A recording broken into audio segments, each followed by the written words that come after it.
Baik, kita sudah lanjut kembali ke part 2 ya. Jadi induksi magnet part 2 ini kita akan melihat bagaimana secara detail arus induksi dan gegel induksi itu seperti apa. Kita lihat. Jadi supaya arus mengalir pada batang, maka kedua ujung batang harus dijadikan rangkaian tertutup atau loop. Harus ini.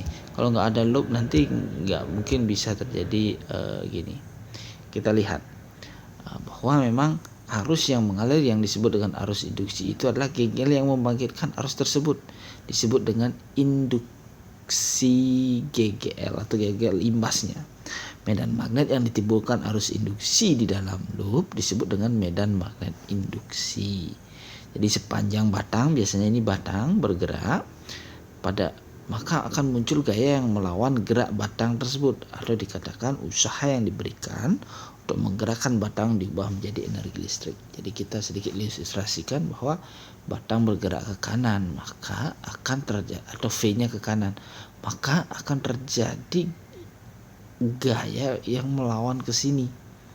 Nah, jadi arusnya nanti bisa ke atas atau bisa ke bawah, nanti tergantung ini medannya. Jadi jika ada gaya F yang ke kiri, medan yang ini medan dilambangkan X ini ada masuk, berarti arus yang mengalir itu adalah ke atas. Tetap gunakan kaidah tangan kanan ya anak-anak ya.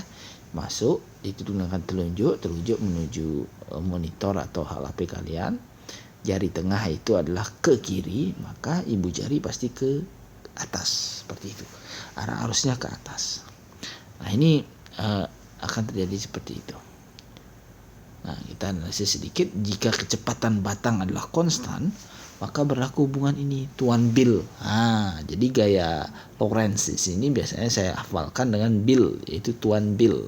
B itu medan magnet, I itu arus, L itu adalah panjang dari kawat. Nah, jadi daya ini konstan, maka yang terjadi adalah jadi BI gaya ini yang penting. Ini bahwa memang energinya ini adalah ini, F kali V sama dengan epsilon induktansi kali arus induktansi, sehingga BLV sama dengan ini, sehingga yang terjadi adalah GGL induktansi itu adalah B medan magnet, L itu panjang dari kawat, dan V itu adalah kecepatannya. Nah, ini contoh soal. Jadi contoh soal mungkin adik-adik bisa dapatkan di materi, silahkan nanti dianalisis atau sebagai latihan ya. Ini jawaban sudah ada. Nah, tanda gegel induksi itu seperti apa? Jika arus induksi pada loop menghasilkan medan magnet yang searah, maka medan magnetnya keluar.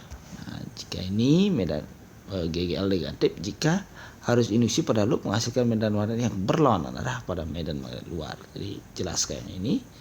Ya, jadi kasus batang di atas bisa disimpulkan bahwa minus BLV. Oke, itu saja untuk part 2. Untuk part 3 kita akan khusus membahas tentang hukum Faraday. Selamat belajar.